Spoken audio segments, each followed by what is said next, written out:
Hello বন্ধুরা, আশা করি তোমরা সবাই ভালো আছো। তোমাদের প্রত্যেককে আমার চ্যানেলে স্বাগত জানাই। বন্ধুরা, আজকে ক্লাসেও তোমাদের জন্য নিয়ে এসেছি একটি খুব সুন্দর অনুচ্ছেদ রচনা।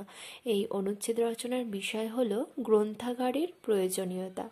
তো এসো বন্ধুরা, আমরা শিখে নিই আজকের এই অনুচ্ছেদ রচনাটি। প্রাণী হিসেবে মানুষের একটি বড় গুণ, সে চিন্তা করতে পারে।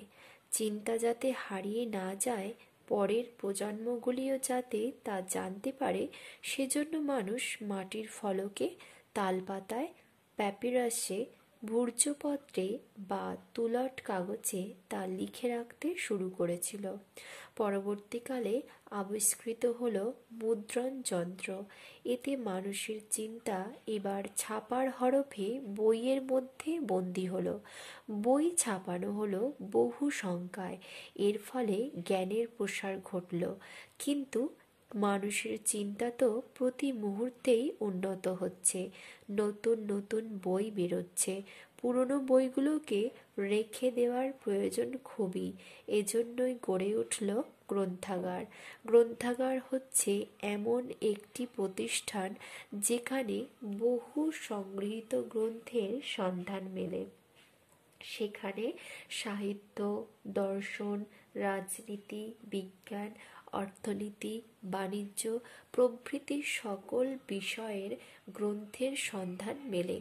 আজ স্কুল, কলেজ, বিশ্ববিদ্যালয় ছাড়াও সর্বসাধারণের জন্য প্রতিষ্ঠিত গ্রন্থাগার দেখতে পাওয়া যায়। যেমন দি এশিয়াটিক সোসাইটি, রামমোহন গ্রন্থাগার, বঙ্গীয় সাহিত্য পরিষদ, ন্যাশনাল লাইব্রেরি, সংস্কৃত সাহিত্য পরিষদ গ্রন্থাগার, বিশ্বভারতী গ্রন্থাগার প্রভৃতি উল্লেখযোগ্য। এখানে সব রকমের বই রাখা হয়।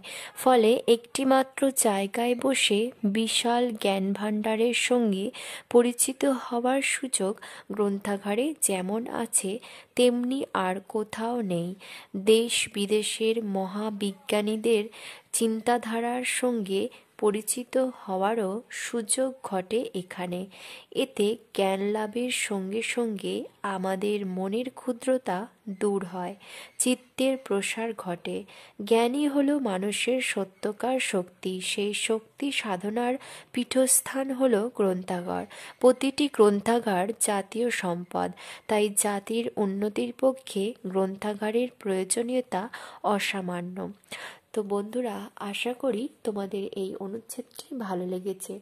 যদি ভালো লেগে থাকে তবে অবশ্যই আমার ভিডিওটিকে লাইক এবং শেয়ার করবে, সাবস্ক্রাইব করবে আমার চ্যানেলটিকেও, সঙ্গে বেল আইকনটিকেও প্রেস করে দিবে, যাতে আমার চ্যানেলের সমস্ত তথ্য তোমরা সরাসরি পেয়ে থাকো। ধন্যবাদ সবাইকে।